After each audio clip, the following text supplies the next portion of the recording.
నమస్కారం run TV Telugu వార్తలకు స్వాగతం. నేనే మీ శాలిని ప్రియ. నేటి టాప్ స్టోరీస్ మీకోసం. అన్నమయ్య జిల్లాలో కలెక్టర్ ఆదేశాలని లెక్క చేయని అధికారులు, రాష్ట్రంలో రికార్డు స్థాయికి చేరిన ఎండల తీవ్రత మరియు అంతర్జాతీయంగా ఆసక్తి రేపుతున్న మరిన్ని కీలక పరిణామాలు ఈ న్యూస్ లో చూద్దాం. అన్నమయ్య జిల్లాలో భూ వివాదం, బాధితుల ఆవేదన. అన్నమయ్య జిల్లా కలికిరిలో తమ భూమిని కొందరు ఆక్రమించుకున్నారంటూ బాధితులు మదనపల్లె ప్రెస్ క్లబ్ లో ఆవేదన వ్యక్తం చేశారు. ఈ భూమి బాధితులకు చెందిందేదని జిల్లా కలెక్టర్ నిర్ధారించి తహసీల్దార్ను న్యాయం చేయాలని ఆదేశించిన రెవెన్యూ అధికారులు ఇప్పటి వరకు స్పందించలేదని బాధితులు కన్నీరు మున్నీరయ్యారు. తెలుగు రాష్ట్రాల్లో బానుడి బగబగలు, పిడుగురాళ్లలో 47.6 డిగ్రీలు. రాష్ట్రంలో ఎండలు మండిపోతుండడంతో ఆకాశం నుంచి నిప్పుల వర్షం కురిసినట్లు ప్రజలు ఉక్కిరిబిక్కిరవుతున్నారు. పల్నాడు జిల్లా పిడుగురాళ్లలో ఈ వేసవిలోనే అత్యధికంగా 47.6 డిగ్రీల ఉష్ణోగ్రత నమోదైంది. రానున్న 4 రోజులు ఎండలు తీవ్రంగా ఉంటాయని, మధ్యాహ్నం పూట బయటకు రావద్దని విపత్తుల నిర్వహణ సంస్థ హెచ్చరించింది. ఢిల్లీ ఎయిర్పోర్టులో ఎబోలా అలర్ట్, బండి బిగ్యో స్ట్రెయిన్ గుబులు.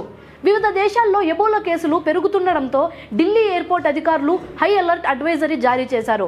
కాంగో, ఉగాండా నుంచి వచ్చే ప్రయాణికుల్లో జ్వరం, తలనొప్పి లక్షణాలు ఉంటే వెంటనే వైద్య సిబ్బందికి తెలపాలని సూచించారు. వ్యాక్సిన్ లేని ఈ బండి బిగ్యో స్ట్రెయిన్ వల్ల ఇప్పటికే 139 మంది ప్రాణాలు కోల్పోయారని WHO వెల్లడించింది. బ్రిటన్ సరికొత్త వీసా, 64 కోట్ల పెట్టుబడితో PR. విదేశీ పెట్టుబడిదారుల కోసం బ్రిటన్ ప్రభుత్వం సరికొత్తగా ఇన్వైట్ ఓన్లీ ఇన్వెస్టర్ వీసా తీసుకువచ్చే యోచనలో ఉంది. దీని ప్రకారం ప్రభుత్వం గుర్తించిన రంగాల్లో కనీసం 64 కోట్లు పెట్టుబడి పెడితే చాలు బ్రిటన్లో నివసించే నివాస హోదా లభిస్తుంది.